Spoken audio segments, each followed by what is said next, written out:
ছুটির দিনেও মিরপুরে ঐচ্ছিক অনুশীলনে নাজমুল শান্ত। অফ ফর্ম কাটাতে আপ্রাণ চেষ্টা অধিনায়কের। ভারত সিরিজ দিয়ে মাঠে ফিরতে কাজ করছেন এবাদত হোসেন। উদ্দেশ্য প্রণোদিতভাবে সাকিবকে হয়রানি করলে ক্ষতি হবে দেশের ক্রিকেটের, বললেন সুজন। মামলাসহ নানা কারণে প্রত্যাশা পূরণে ব্যর্থ হচ্ছেন অলরাউন্ডার। সাকিব আমরা তো জানি সে বিশ্বসেরা, যতদিন ও ফিট থাকবে আমরা ওকে ঠিকমতো খেলতে দিই তাহলে এটা বাংলাদেশের জন্যই ভালো। বাংলাদেশ ভারত দ্বিপাক্ষিক সিরিজে সন্ত্রাসী হামলার হুমকি। কানপুর থেকে ম্যাচ চলে যেতে পারে ইন্দোর, খবর ভারতীয় গণমাধ্যমে। আনুষ্ঠানিক বিবৃতি দেয়নি বিসিসিআই।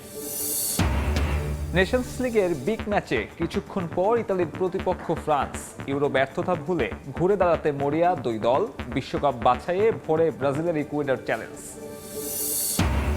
এবং ভুটানের বিপক্ষে দ্বিতীয় ম্যাচ সামনে রেখে থিম্পুতে বাংলাদেশের অনুশীলন। ফরওয়ার্ডদের পারফরমেন্সের সমালোচনায় সাবেকরা জামালের ওপর আস্থা না হারানোর আহ্বান।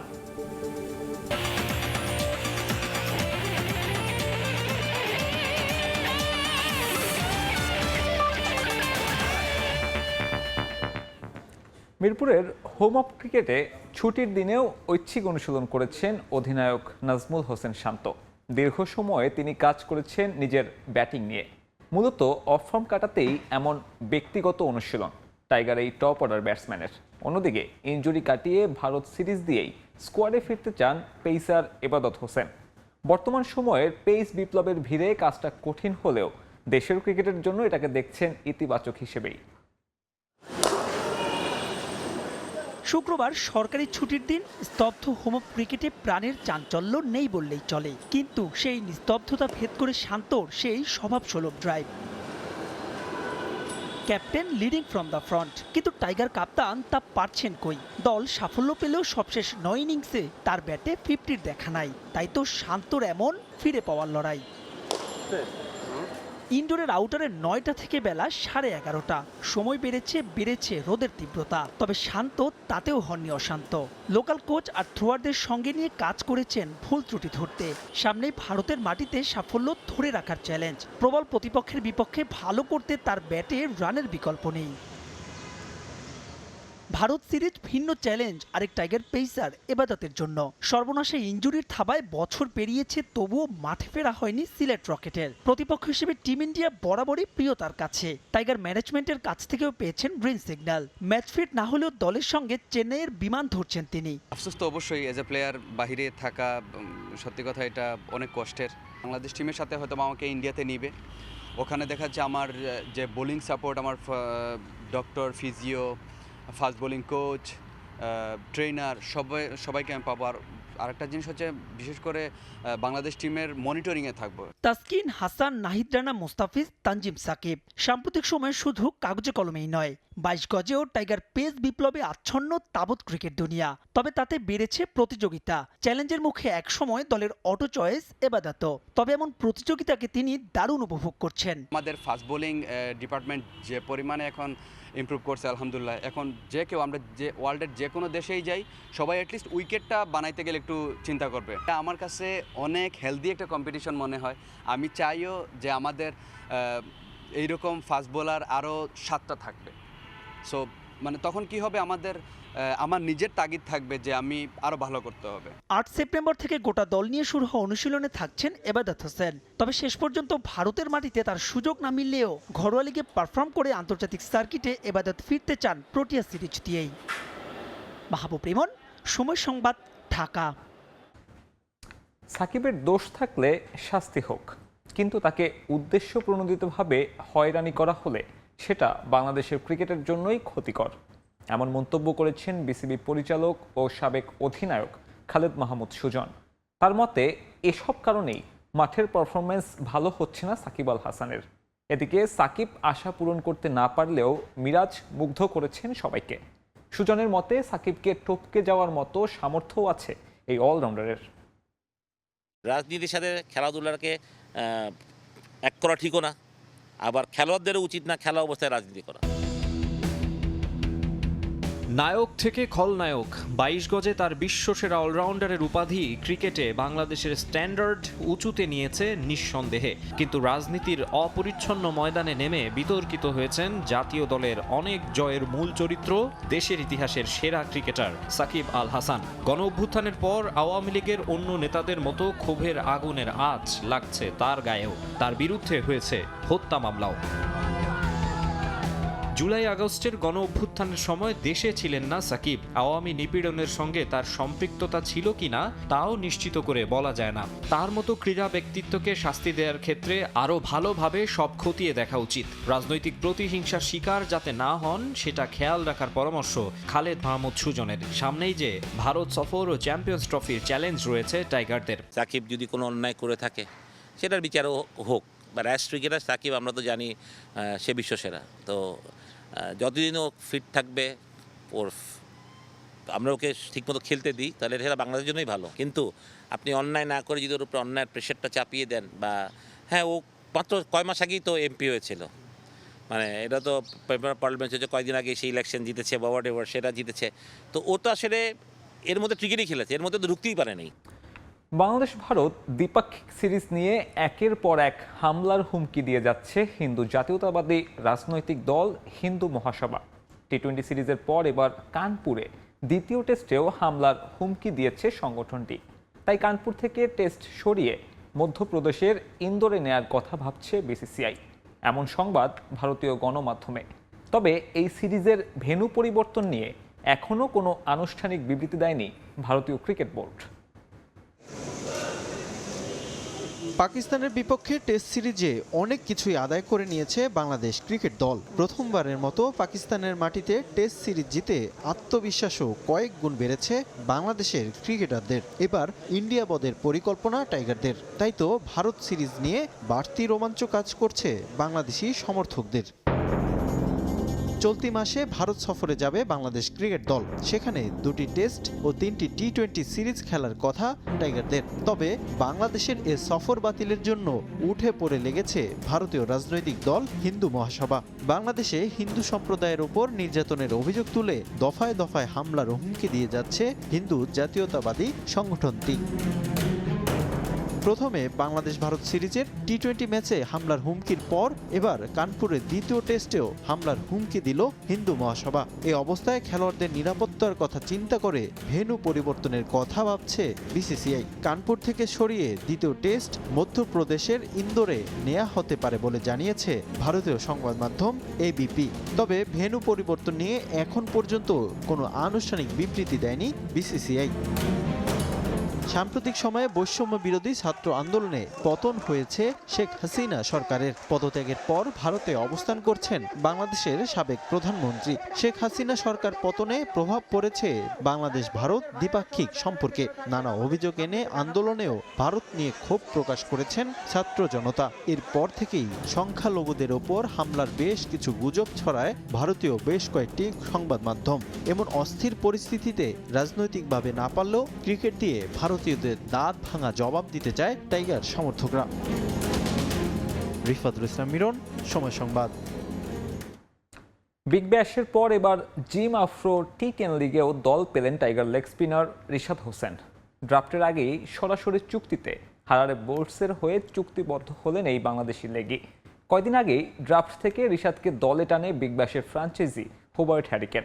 এর আগে কানাডার গ্লোবাল টি-20তেও খেলেছেন এই লেগ স্পিনার, কিন্তু টি10-এ এবারই প্রথম খেলবেন তিনি। জিম আফ্রো টি10 লিগের ড্রাফট অনুষ্ঠিত হওয়ার কথা রয়েছে আগামী 8 সেপ্টেম্বর। তবে এর আগেই সরাসরি চুক্তিতে রিশাদকে দলে নিল হারারে বোল্টস। হারারেতে রিশাদ ছাড়াও আছেন লঙ্কান অলরাউন্ডার দাসুন সানাকা, নিউজিল্যান্ডের জিমি নিশাম এবং ক্যারিবিয়ান কেনাল লুইস। আগামী 21 সেপ্টেম্বর থেকে শুরু হবে এবারের আসর, শেষ হবে 29 সেপ্টেম্বর। এর আগে জিম আফ্রো টি10 লিগের ফ্রাঞ্চাইজি বুলাওয়ে ব্রেভসে খেলেছেন তাসকিন আহমেদ এবং জোবার্গ বাফেলোতে খেলেছেন মুশফিকুর রহিম।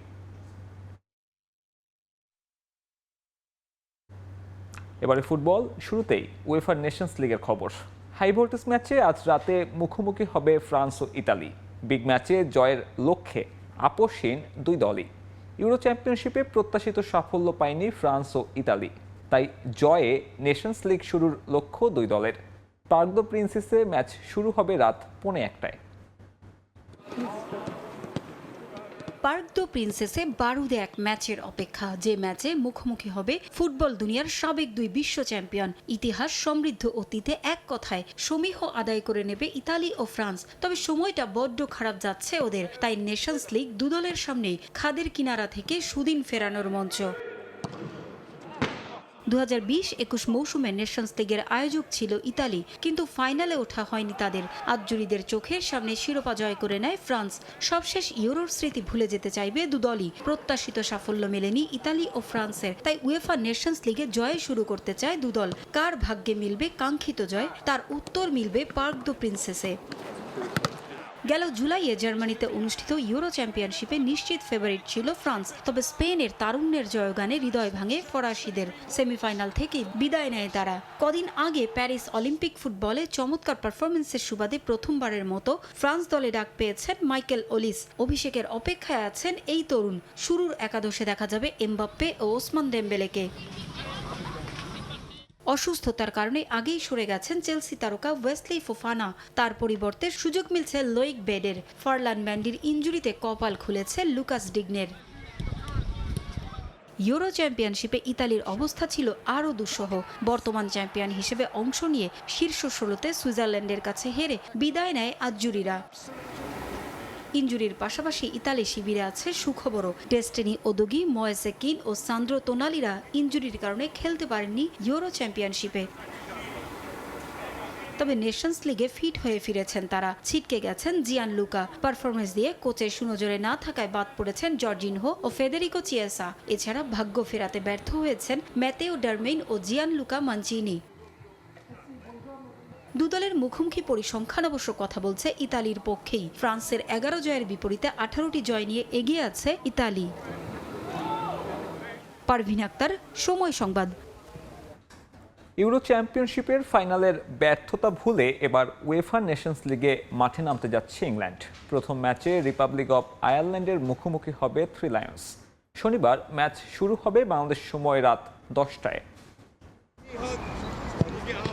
2024-এর ইউরো চ্যাম্পিয়নশিপে খুব কাছে গিয়েও ইংল্যান্ডের জেতা হয়নি শিরোপাটা। বারবার এমন সুযোগ হাতছাড়া করায় দলটার নামও হয়ে গিয়েছে জোকার্স। আর সেই ফাইনাল হারের আক্ষেপ নিয়েই সরে দাঁড়িয়েছেন কোচ সাউথগেট। তার জায়গায় নতুন করে নিয়োগ দেয়া হয়নি কাউকেই। এবার সেই অগোছালো দলটার সামনেই নতুন এক মিশন। শুরু হয়ে গেছে উয়েফা নেশনস লিগের উন্মাদনা। নিজেদের প্রথম ম্যাচে রিপাবলিক অব আয়ারল্যান্ডের মুখোমুখি হবে ইংল্যান্ড। এ ম্যাচে হেড কোচের দায়িত্ব সামলাবেন অন্তর্বর্তীকালীন কোচ লি কার্সডে। ম্যাচের শক্তি পরিসংখ্যান সব দিক দিয়ে এগিয়ে ইংল্যান্ড। এখন পর্যন্ত মোট 16 বারের দেখায় ইংলিশদের 6 জয়ের বিপরীতে আইরিশরা জয় পেয়েছে মাত্র 2 ম্যাচে। ওয়েমলিতে সবশেষ ম্যাচেও তাদের 3-0 গোলে হারিয়েছে থ্রি লায়ন্স। এছাড়া নিজেদের সবশেষ 5 ম্যাচে মাত্র 1 হারের স্বাদ পেয়েছে ইংল্যান্ড। দায়িত্ব নিয়ে ভিন্নভাবে স্কোয়াড গুছিয়েছেন লি কার্সডে। ইউরো চ্যাম্পিয়নশিপে ভালো না করায় ফিল ফোর্ডেন, কোল পালমার, ওয়ালি ওয়াটকিসনদের রাখেননি দলে। ইনজুরিতে ছিটকে গেছেন জুড বেলিংহাম। যদিও আস্থা রেখেছেন অধিনায়ক হ্যারি কেইনের ওপরে। অন্যদিকে ইংল্যান্ডের বিপক্ষে মাত্র 2 জয় পেলেও 9 ম্যাচেই ড্র করেছে আয়ারল্যান্ড। ঘরের মাঠেও দুর্দান্ত আইরিশরা। আবিবা স্টেডিয়ামে তাদের কখনোই হারাতে পারেনি ইংল্যান্ড। ম্যাচের সম্ভাব্য 4-2-3-1 ফরমেশনে দল মাঠে নামাতে পারে ইংল্যান্ড কোচ লি কার্সডে। তামিম হোসেন, সময় সংবাদ। এদিকে বিশ্বকাপ বাছাইয়ে কাল ব্রাজিলের সামনে চ্যালেঞ্জ ইকুয়েডরের। কোপা আমেরিকার ব্যর্থতা ভুলে বিশ্বকাপ বাছাইয়ে নিজেদের অবস্থানের উন্নতি চায় সেলেসাওরা। চ্যালেঞ্জিং ম্যাচ হবে আশা কোচ দরিভাল জুনিয়রের। কুর্তিবার স্তাদিও পেরেইরা স্টেডিয়ামে ম্যাচ শুরু হবে সকাল 7টায়। চারদিকে মনোরম প্রকৃতি, কিন্তু প্রকৃতির এই সৌন্দর্যের মাঝেও মন ভালো নেই ব্রাজিল কোচ দরিভাল জুনিয়রের। সময়টা ভালো যাচ্ছে না 5 বারের বিশ্বকাপ ফুটবল চ্যাম্পিয়নদের। একে একে পরিবর্তন করা হয়েছে বেশ কজন কোচ, কিন্তু সোনালী যুগ যেন ধীরে ধীরে দূরের বাতিঘর হয়ে উঠছে সেলেসাওদের কাছে। নতুন কোচ জুনিয়রের অধীনে সুদিন ফেরানোর আশায় ছিল সিবিএফ, কিন্তু মহাদেশীয় শ্রেষ্ঠত্বের আসরে উরুগুয়ের কাছে হেরে কোয়ার্টার ফাইনাল থেকেই বিদায় নেয় ব্রাজিল। ফলাফলের চেয়েও ফুটবলারদের খেলার কৌশল ও মানসিকতা নিয়ে উঠেছিল প্রশ্ন। দরিভাল জুনিয়রের অধীনে এখনো কুল খুঁজে পাচ্ছে না ব্রাজিল। বিশ্বকাপ বাছাইও ধুঁকছে সেলেসাওরা। 6 ম্যাচে জিতেছে মাত্র 2টিতে, হার 3টিতে। চিরপ্রতিদ্বন্দ্বী আর্জেন্টিনা যেখানে আছে শীর্ষে, ব্রাজিলের অবস্থান সেখানে 6-এ, যা একেবারেই বেমানান ল্যাটিন আমেরিকার এক সময়ের রাজাদের কাছে। 5 বারের বিশ্ব চ্যাম্পিয়নরা এখন ঘুরে দাঁড়ানোর পথ খুঁজছে। কোপার ব্যর্থতা ভুলে বিশ্বকাপ বাছাইয়ে ঘুরে দাঁড়াতে চায় দরিভাল জুনিয়রের দল। হারানো আত্মবিশ্বাস ফিরে পাওয়ার মিশনে সেলেসাওদের সামনে এবার ইকুয়েডর। কোপায় যাদের বিদায় ঘণ্টা বাজিয়েছিল চ্যাম্পিয়ন আর্জেন্টিনা, বিশ্বকাপ বাছাইয়ে 8 পয়েন্ট নিয়ে ইকুয়েডর আছে 5ম স্থানে।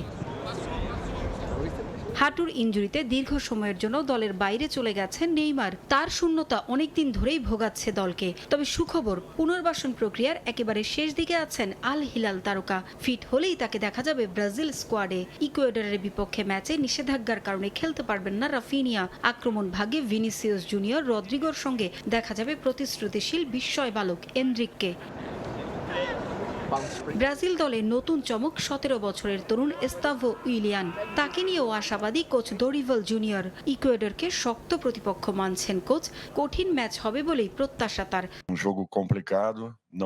এটা একটা কঠিন ম্যাচ হবে, আমাদের সতর্ক থাকতে হবে। ইকুয়েডর সবশেষ আর্জেন্টিনার বিপক্ষে দুর্দান্ত পারফর্ম করেছিল, ওদের হালকাভাবে নেয়ার কোনো উপায় নেই। কন্ডিশন আমাদের চেনা হলেও ওরা ছাড় দেবে না। আমাদের সব মনোযোগ এখন বিশ্বকাপ বাছাই ঘিরে। সেরা ছন্দে ফিরতে হবে আমাদের। ইকুয়েডর বাধা জয় করে 11ই সেপ্টেম্বর প্যারাগুয়ের বিপক্ষে আরও একটি ম্যাচ খেলবে সেলেসাওরা। 2 ম্যাচেই জয় চান দরিভাল। এখন পর্যন্ত ইকুয়েডরের বিপক্ষে 27টি জয় নিয়ে বেশ এগিয়ে আছে ব্রাজিল। 6টি ম্যাচ হয়েছে ড্র। ইকুয়েডর জয় পেয়েছে মাত্র 2 ম্যাচে। পারভিন আক্তার, সময় সংবাদ। আবারও স্বাগত খেলার সময়। যোগ্যতার বিচারেই ব্যালন ডিওর জয়ের তালিকায় জায়গা পেয়েছেন বলে মন্তব্য করেছেন আর্জেন্টাইন ফরওয়ার্ড লৌতারো মার্তিনেজ। নিজেকে এই পর্যায়ে নিয়ে আসতে কঠোর পরিশ্রম করতে হয়েছে বলেও মন্তব্য করেন তিনি। এদিকে আর্জেন্টিনা নিয়ে আবেগঘন কথা বলেছেন আনহেল ডি মারিয়া। এখন শুধুই সমর্থক হিসেবে দলের পাশে থাকতে চান তিনি। 21 বছর পর ব্যালন ডিওরের তালিকায় নেই মেসি, রোনালদো। বিশ্ব ফুটবলের মর্যাদাপূর্ণ এই পুরস্কার এবার উঠতে চলেছে একেবারেই নতুন কারো হাতে। মৌসুমের মাঝপথে কিলিয়ান এমবাপে, ভিনিসিয়াস কিংবা জুড বেলিংহ্যামের নাম জোরে সোরে শোনা গেলেও কোপা ইউরোয় পারফর্ম করে সমীকরণ বদলে দিয়েছেন রদ্রি এবং লৌতারো মার্তিনেজ। গেল মৌসুম দুর্দান্ত কেটেছে আর্জেন্টাইন ফরওয়ার্ডের। ক্লাব ফুটবলে তো বটেই, আলবি সেলেস্তেদের টানা 2য় কোপা আমেরিকা জয়ে গুরুত্বপূর্ণ অবদান রাখেন লৌতারো, যার স্বীকৃতি হিসেবে এবার ব্যালন ডিওর জয়ের স্বপ্ন দেখছেন তিনি। যদিও এর আগে আরও একবার এই তালিকায় নাম উঠলেও শেষ পর্যন্ত হতাশ হয়েছিলেন লৌতারো মার্তিনেজ। চলতি মৌসুমে ব্যালন ডিওরের যে তালিকা হয়েছে, নিজ যোগ্যতায় আমি এখানে জায়গা করেছি। এখানে আসতে বিগত বছরগুলোতে আমি কঠোর পরিশ্রম করেছি। সম্মানজনক এই তালিকায় দ্বিতীয়বারের মতো আমি জায়গা করেছি। চূড়ান্ত বাছাইয়ের জন্য আমি প্রস্তুত। কোপা আমেরিকা দিয়ে 1.5 দশকেরও বেশি সময়ের বর্ণাঢ্য ক্যারিয়ার শেষ করেছেন আনহেল ডি মারিয়া। এএফ এর পক্ষ থেকে জোরালো অনুরোধ ছিল চিলির বিপক্ষে বিশ্বকাপ বাছাই ম্যাচ খেলতে। সেটা আগেই নাকচ করে দেয়া এই উইঙ্গার জানিয়েছেন, আর্জেন্টিনা আবেগের জায়গা হলেও এখন তিনি শুধুই দর্শক। আমার মধ্যে অনেক আবেগ কাজ করে আর্জেন্টিনা নিয়ে, যার সবকিছু প্রকাশ করা সম্ভব না। আমি এএফ এর সবাইকে ধন্যবাদ দিতে চাই। তাদের সঙ্গে 16 বছর কাটিয়েছি। এখন আমি শুধুমাত্র একজন ভক্ত। পরিবার নিয়ে খেলা দেখতে এসেছি। দলকে সমর্থন যোগাতে আমি কোপা আমেরিকা এবং বিশ্বকাপেও যাব। ল্যাতিন অঞ্চলের বিশ্বকাপ বাছাই টেবিলের শীর্ষে অবস্থান করছে আর্জেন্টিনা। সেপ্টেম্বর উইন্ডোতে 11 তারিখ কলম্বিয়ার মুখোমুখি হবে লিওনেল স্ক্যালোনির দল। এসএম ইকবাল, সময় সংবাদ। এবারে দেশের ফুটবল। ভুটানের বিপক্ষে প্রথম ম্যাচ জয় কিছুটা হলেও স্বস্তি দিয়েছে বাংলাদেশ দলকে। তবে ঘরের মাঠে এখনই ভুটানকে হালকা করে দেখতে নারাজ লাল সবুজ বাহিনী। তাই তো অনুশীলনে পুরো মনোযোগী ছিলেন তপু জামালরা।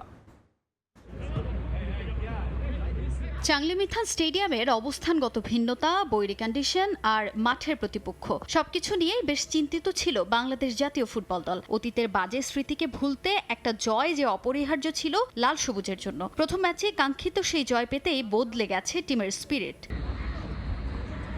সমুদ্রপৃষ্ঠ থেকে উঁচুতে ম্যাচের ভেন্যু হওয়ায় কন্ডিশনের সঙ্গে মানিয়ে নেওয়াটা ছিল সবচেয়ে বড় চ্যালেঞ্জ জামাল ভূঁইয়াদের জন্য। তাই ম্যাচের আগে বেশ কয়েকদিন হাতে নিয়েই হাইকিং, নিয়মিত অনুশীলন করে স্বাগতিকদের বিপক্ষে মাঠে নামে দলটা, যার ফলও পেয়েছে হাতে নাতে। তবে পরের ম্যাচের আগে প্রতিপক্ষকে একেবারেই হালকা করে দেখতে নারাজ বাংলাদেশ। ঘরের মাঠে ঘুরে দাঁড়াতে চাইবে স্বাগতিকরা, এটা জানেন সবাই। ম্যাচের পর থেকেই আসলে আমাদের রিকভারি সেশনটার জন্য টাইম করা হয়েছিল।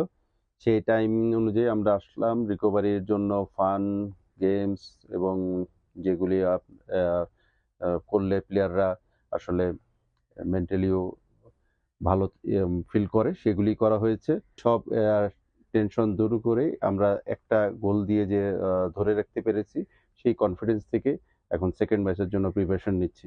ভুটানের বিপক্ষে গোল করা আর লিড ধরে রেখে শেষ পর্যন্ত জয় নিয়ে মাঠ ছাড়া প্রথম ম্যাচ জয়ের এই আত্মবিশ্বাস পরের ম্যাচে বড় ভূমিকা রাখবে বলে মনে করেন অধিনায়ক তপু বর্মন। ফুটবলারদের ফিটনেস নিয়ে কোচ চিন্তিত হলেও জয়ভিন্ন কিছুই ভাবছে না দল। নিজেদের পরিকল্পনায় স্থির থাকার লক্ষ্য ফুটবলারদের। জয় ছাড়া কোনো বিকল্প নেই, কারণ আমরা অলরেডি অ্যাডজাস্ট হয়ে গিয়েছি। কারণ ফার্স্ট ম্যাচটা অনেক ইম্পর্টেন্ট ছিল, সেটা আমরা অতিক্রম করে ফেলেছি এবং উইন হয়েছি। তো আমাদের মোরালিটা এখন আমি বলতে পারি বুস্টাপ আছে এবং প্রত্যেকটা প্লেয়ার আমার কাছে মনে হয় একটু আপনার কনফিডেন্টলি আছি এবং সেটা অনেক জরুরি আমাদের নেক্সট ম্যাচের জন্য। এবং আমার কাছে মনে হয় আমরা যদি সেম ওয়ার্ক এবং সেম ডেডিকেশন নিয়ে যদি মাঠে নামি, ডেফিনেটলি আমার কাছে মনে হয় অ্যাজ এ ক্যাপ্টেন বলেন, অ্যাজ এ টিম মেম্বার বলেন, ডেফিনেটলি আমরা উইন করতে পারব। 8 সেপ্টেম্বর 2 ম্যাচ সিরিজের শেষ ম্যাচে মাঠে নামবে বাংলাদেশ এবং ভুটান। তাজিন খন্দকার, সময় সংবাদ। ফিটনেস ও পারফরমেন্সে অবনতি হওয়ায় জাতীয় দলে নিজের জায়গা ধরে রাখতে কঠিন চ্যালেঞ্জের মুখে পড়েছেন অধিনায়ক জামাল ভূঁইয়া। তবে এখনই তার উপর আস্থা না হারাতে বললেন ফুটবল দলের সাবেক অধিনায়ক জাহিদ হাসান এমিলি। ভুটানের বিপক্ষে কাঙ্ক্ষিত জয় পেলেও আক্রমণ ভাগ নিয়ে আক্ষেপ প্রকাশ করেন তিনি। পরবর্তী ম্যাচে বড় ব্যবধানে জয় পেতে হলে ফুটবলারদের বল পজিশন ধরে রাখার পরামর্শ দিয়েছেন সাবেক এই ফুটবলার। বাংলাদেশ জাতীয় ফুটবল দলের প্রথম একাদশে সুযোগ পান না নিয়মিত। প্রিমিয়ার লিগের দল বদলেও পাননি কোনো ক্লাব। অধিনায়ক ছাড়াই গেম প্ল্যান সাজান বাংলাদেশ ফুটবল দলের কোচ হাবিয়ার কাবরেরা। দলে নিজের জায়গা ধরে রাখতে রীতিমতো চ্যালেঞ্জের মুখে পড়তে হচ্ছে জামাল ভূঁইয়াকে। তাহলে কি ফুরিয়ে যাচ্ছেন JB6? দেশের ফুটবলে দীর্ঘ সময় ধরে সার্ভিস দেওয়া জামাল ভূঁইয়া পার করছেন কঠিন সময়। তবে এখনই তার উপর আস্থা হারাচ্ছেন না আরেক সাবেক অধিনায়ক জাহিদ হাসান এমিলি। জাতীয় দলে নিজের জায়গা পাকাপোক্ত করতে জামালকে কঠিন চ্যালেঞ্জ নিতে হবে বলে মনে করেন তিনি। জামাল তো অলরেডি স্টার্টিং 11 কিন্তু সে হারিয়ে ফেলেছে, যা সত্যি কথা। এবং কালকে যে তিনজন মিডফিল্ডার খেলেছে তারা বেশ ভালোই খেলেছে, বাট আমার কাছে জামালের একটা বড় এক্সপিরিয়েন্স রয়েছে। আপনি জামালকে এই মুহূর্তেই কিন্তু বাদ দিতে পারবেন না। জামাল আমাদের দেশের জাতীয় দলে কিন্তু একটা সময় বেশ ভালো ডেলিভারি দিয়েছে। তো জামালের যে এক্সপিরিয়েন্সটা আছে সেইটা কিন্তু আপনাকে আরো 2-3 বছর সে দিতে পারবে যদি সে ক্লাব ফুটবলে রেগুলার হয়, আদারওয়াইজ তার জন্য ডিফিকাল্ট হবে। প্রায় 11 মাস পর জয়ের দেখা পেল বাংলাদেশ ফুটবল দল। ভুটানের বিপক্ষে কাঙ্ক্ষিত জয় এলেও স্কোর লাইন ও ফুটবলারদের গেম অ্যাপ্রোচ হতাশ করেছে সাবেক অধিনায়ককে। দলে জেনুইন স্ট্রাইকার নেই বলেও আক্ষেপ তার। দলের সাথে যদি আপনি একটানা 15 বা 20টা পাস না করতে পারেন, বিল্ড আপ না করতে পারেন, তখন আসলে এটা পরবর্তী যখন আপনি স্ট্রং অপোনেন্টের সাথে খেলবেন তখন কিন্তু এই জায়গাগুলি কিন্তু আরো বেশি আপনার ভুল হবে। কোনো ফরওয়ার্ড নাই, কিন্তু কোচ কিন্তু আসলে বাধ্য হয়ে আসলে সিস্টেমটা চেঞ্জ করেছে। মানে স্ট্রাইকার ছাড়াই আসলে তাদেরকে রেখে কিন্তু দলটা সাজিয়েছে। তো স্ট্রাইকারের যে একজন দুজন স্ট্রাইকার অভাবটা তো অনেকদিন ধরেই কিন্তু জাতীয় দল ভুগছে। ভুটানের বিপক্ষে পরবর্তী ম্যাচে বড় ব্যবধানে জিততে হলে ফুটবলারদের বল পজিশন ধরে রাখার পরামর্শ দিয়েছেন সাবেক অধিনায়ক। আপনি যদি বল পজিশন রাখতে পারেন তখন ভুটান আপনার সাথে কিছুই করতে পারবে না। যে জায়গাটা ইমপ্রুভ করার আমি বলবো যে একমাত্র জায়গা সেটা হচ্ছে আপনাকে বল পজিশন রাখতে হবে অনেক, এবং সেই বল পজিশনটা আমাদের হাতে না। আমরা কালকে বল পজিশন রেখেছি, সেটা আমাদের হাতে, এটা কোনো কার্যকারিতা হবে না। আপনাকে অপোনেন্ট হাতে গিয়ে অ্যাটলিস্ট 8টা-10টা পাঁচ খেলে দেন আপনাকে অ্যাটাকে যেতে হবে। মিরাজের মতো প্লেয়ারদেরকে আপনি 11-এ দিতে পারেন, কারণ দুই সাইড থেকে মোরসালিন এবং ফাহিমের সাথে যদি আপনি মিরাজকে সামনে দেন, হয়তো সুযোগ আরও আমি মনে করি আরও আসতে পারে, এবং মিরাজ যে কোয়ালিটি দেখিয়েছে সে হয়তো আমার কাছে মনে হয় যে অ্যাডজাস্ট করে ফেলতে পারে। ইনজুরিতে রাকিব হোসেন ছিটকে গেলেও শাহরিয়ার ইমন তার অভাব পূরণ করবে বলে মনে করেন জাহিদ হাসান এমিলি। ফাহিম ইসলাম, সময় সংবাদ, ঢাকা। দেশের ক্রীড়াঙ্গনে পরিবর্তনের হাওয়া লাগলেও বহাল তবিয়তে দায়িত্বে আছেন বাংলাদেশ অলিম্পিক অ্যাসোসিয়েশনের মহাসচিব সৈয়দ শাহেদ রেজা। উল্লেখযোগ্য কোনো সফলতা না থাকলেও দীর্ঘ 11 বছর ধরে বিওএর মহাসচিবের চেয়ার দখল করে আছেন তিনি। এবার উঠেছে তার পদত্যাগের দাবি। দেশে ক্ষমতার পালাবদলের পর সংস্কারের দাবিতে উত্তাল ক্রীড়াঙ্গন। রাজনৈতিক প্রভাবে যারা দীর্ঘদিন কুক্ষিগত করে রেখেছিল বিভিন্ন ফেডারেশনের শীর্ষ পদগুলো, একে একে বিদায় নিচ্ছেন সবাই। তবে সেখানেই ব্যতিক্রম বাংলাদেশ অলিম্পিক অ্যাসোসিয়েশনের মহাসচিব সৈয়দ শাহেদ রেজা। বহাল তবিয়তে এখনও বিওএর মহাসচিবের দায়িত্বে আছেন তিনি। সাবেক প্রধানমন্ত্রী শেখ হাসিনার ভাই শেখ কামালের বন্ধু ও শেখ পরিবারের ঘনিষ্ঠ হওয়ার সুবাদে 2013 সালে প্রথমবারের মতো বাংলাদেশ অলিম্পিক অ্যাসোসিয়েশনের মহাসচিবের পদে বসেন শাহেদ রেজা।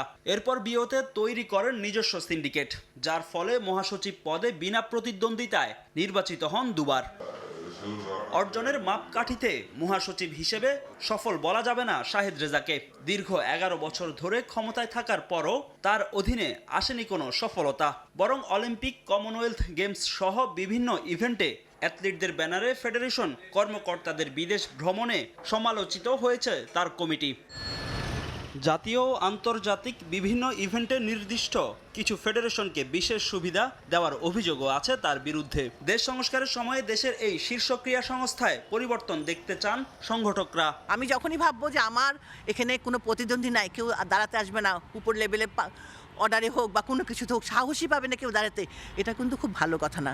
যে আমি কম্পিট করছি আর একজন কম্পিট করার সাহস পাচ্ছে না, এই জিনিসটা কখনোই থাকা উচিত না। শাহেদ ভাই যেহেতু বোঝেন যে এখানে এই মুহূর্তে এক একটা কিন্তু সময় আসে মানুষের, সেটা কিন্তু সেটুক বোঝার নিশ্চয়ই শাহেদ ভাইয়ের ক্ষমতা আছেন। তো আমার মনে হয় উনি অন্যকে জায়গা করে দেবেন। 2013 সালে প্রথমবারের মতো দায়িত্ব নেওয়ার সময় কুয়েতে নিযুক্ত বাংলাদেশের রাষ্ট্রদূত ছিলেন সৈয়দ শাহেদ রেজা। বিওএ মহাসচিব হওয়ার আগে হ্যান্ডবল, গলফ সহ দেশের বিভিন্ন ক্রীড়া সংস্থার অনেক কমিটিতে ছিলেন তিনি। ফাহিম ইসলাম, সময় সংবাদ, ঢাকা। কঠিন সময় পার করছে পাকিস্তান ক্রিকেট। বাংলাদেশের পর এবার ইংল্যান্ড সিরিজেও ভেন্যু জটিলতায় পড়েছে পিসিবি। আগামী মাসে মুলতান, করাচি ও রাওয়ালপিন্ডিতে 3টি টেস্ট খেলার কথা পাকিস্তান ইংল্যান্ডের। তবে চ্যাম্পিয়ন্স ট্রফি সামনে রেখে করাচি স্টেডিয়ামে সংস্কার কাজ চলমান থাকায় দোটানার মধ্যে পড়েছে পিসিবি। শোনা যাচ্ছে এই পরিস্থিতিতে পুরো সিরিজটি সংযুক্ত আরব আমিরাত কিংবা শ্রীলঙ্কায় সরে যেতে পারে। চ্যাম্পিয়ন্স ট্রফি নিয়েও নতুন করে জটিলতা তৈরি হয়েছে। পাকিস্তানের ক্রিকেটে শনির দশা, দুঃসংবাদ আর ব্যর্থতার বোঝায় ভারী হয়ে উঠছে তাদের কাঁধ। মাঠের খেলা কিংবা ক্রিকেট কূটনীতি সবকিছুতেই হতাশার খবর। বাংলাদেশের কাছে প্রথমবারের মতো টেস্টে হোয়াইট ওয়াশ হয়ে যেন মাটির সঙ্গে মিশে গেছে পাকিস্তানিরা। একে একে সামনে আসছে দলীয় অন্তর্কোন্দল আর বোর্ড কর্তাদের স্বেচ্ছাচারিতার অভিযোগ। চ্যাম্পিয়ন্স ট্রফি আয়োজনের সম্ভাবনাও ফিকে হয়ে আসছে।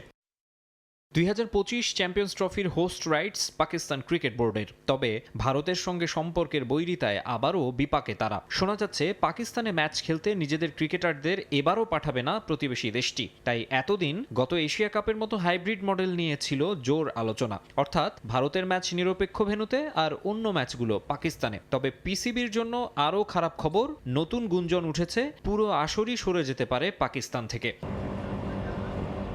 চ্যাম্পিয়ন্স ট্রফি আয়োজনের জন্য বেশ জোর প্রস্তুতি নিচ্ছিল পাকিস্তান। লাহোর, করাচি ও রাওয়ালপিন্ডির ভেন্যুগুলোতে সংস্কার কাজও চালাচ্ছে পিসিবি। এর মাঝেই এমন গুঞ্জনে অস্বস্তিতে পড়েছেন বোর্ড প্রধান মহসিন নাকভি। তবে সমস্যাটা তাদেরই তৈরি। নিরাপত্তা ইস্যুতে ভাবমূর্তি অনেকটা ফিরলেও স্টেডিয়ামের সংস্কার কাজের ঢিলেমিতে সফরকারী দলগুলোকে পোহাতে হচ্ছে ঝক্কি ঝামেলা। রেনোভেশনের দোহাই দিয়েই বাংলাদেশকে 2টি টেস্ট রাওয়ালপিন্ডির এক স্টেডিয়ামে খেলিয়েছে তারা। তবে ইংল্যান্ডের ক্ষেত্রে সেটা সম্ভব হচ্ছে না। আগামী মাসে মুলতান, করাচি আর রাওয়ালপিন্ডিতে টেস্ট চ্যাম্পিয়নশিপের 3টি ম্যাচ খেলার কথা পাকিস্তান ও ইংল্যান্ডের, কিন্তু করাচি ন্যাশনাল ব্যাংক স্টেডিয়ামে কাজ চলায় খেলতে হবে অন্য ভেন্যুতে। তবে বাংলাদেশের মতো এক ভেন্যুতে 2 টেস্ট খেলানো যাচ্ছে না ইংলিশদের। আপৎকালীন সমাধানে পিন্ডি ক্রিকেট স্টেডিয়ামে 2 ম্যাচ খেলানোর কথা ভেবেছিল পিসিবি, কিন্তু রাওয়ালপিন্ডির নিকটস্থ ইসলামাবাদ শহরে দ্বিতীয় টেস্টের সময় সরকারের গুরুত্বপূর্ণ সভা থাকায় সে সিদ্ধান্ত থেকেও সরে আসতে হচ্ছে। উপায় না পেয়ে সিরিজের দ্বিতীয় ম্যাচটি সংযুক্ত আরব আমিরাতে খেলাতে চায় পিসিবি। তাই 3 টেস্ট খেলতে ইংল্যান্ড থেকে পাকিস্তান, আবার আরব আমিরাত, এরপর আবার পাকিস্তানে ট্রাভেলের ঝক্কি পোহাতে হবে বেন স্টোকসদের। যা নিয়ে মোটেও সন্তুষ্ট নয় ইংল্যান্ড দল। অবস্থা এমন দাঁড়িয়েছে যে পুরো সিরিজটাই সরে যেতে পারে সংযুক্ত আরব আমিরাত কিংবা শ্রীলঙ্কায়। পরপর 2 সিরিজে পিসিবির এমন আচরণ ভালোভাবে নিচ্ছে না কোনো বোর্ডই, যার প্রভাব পড়তে পারে চ্যাম্পিয়ন্স ট্রফির ভাগ্য নির্ধারণে। মাকসুম আলম খান, সময় সংবাদ। ভারতীয় অ্যাথলেটদের মধ্যে সর্বোচ্চ করদাতার তালিকায় শীর্ষস্থানে আছেন বিশ্বকাপ জয়ী ক্রিকেটার বিরাট কোহলি। 2023-24 মৌসুমে 66 কোটি রুপি কর দিয়েছেন তিনি। ভারতীয় ব্যবসা ভিত্তিক ওয়েবসাইট ফরচুন ইন্ডিয়ায় প্রকাশিত এক প্রতিবেদনে উঠে এসেছে এমন তথ্য। এই তালিকায় 2-এ আছেন মহেন্দ্র সিং ধোনি, 3 নম্বরে জায়গা করে নিয়েছেন সচিন টেন্ডুলকার। সিনিয়রদের সঙ্গে আছেন 2জন তরুণ ক্রিকেটাররাও। আর হার্দিক পান্ডিয়া ও ঋষভ পান্ত যথাক্রমে 13 ও 10 কোটি রুপি আয়কর দিয়েছেন। বিরাট কোহলি মাঠের ক্রিকেট হোক কিংবা অন্য কোনো আলোচনা, ঘুরে ফিরে খবরের শিরোনাম হবেনি। কখনো 22 গজের কোনো কর্মকাণ্ডে, কখনো বাণিজ্যিক চুক্তি, কখনো আবার ইন্ডিয়ার সবচেয়ে ভ্যালুয়েবল স্টারদের তালিকায় শীর্ষ 10-এ থাকার ঘটনায়। কিন্তু এবার আর সেসব নয়, ভিন্ন এক ঘটনায় আলোচনায় বিশ্বকাপ জয়ী ক্রিকেটার।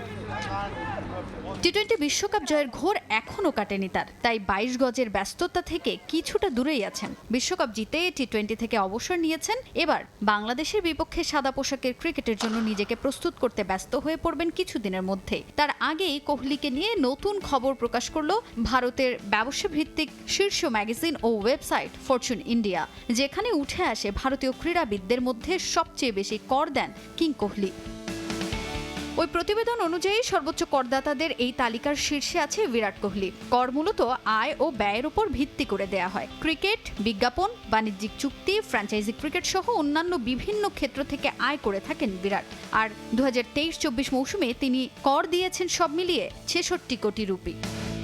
কর প্রদানকারীদের এই তালিকার 2-এ অবস্থান ভারতীয় কিংবদন্তি মহেন্দ্র সিং ধোনির। 4 বছর আগে খেলা ছাড়লেও বিজ্ঞাপন, বাণিজ্যিক সব চুক্তি থেকে এমএসডি যে মোটা অঙ্ক আয় করেন তাতে কোনো সন্দেহই নেই। আর গেল 2023-24 মৌসুমে 38 কোটি রুপি কর দিয়েছেন তিনি। তৃতীয় সর্বোচ্চ কর দিয়েছেন সচিন টেন্ডুলকার। মূলত বাণিজ্যিক চুক্তি, ব্যবসা আর বিজ্ঞাপনই লিটল মাস্টারের আয়ের উৎস। কিংবদন্তি এই ব্যাটসম্যান কর দিয়েছেন 28 কোটি রুপি।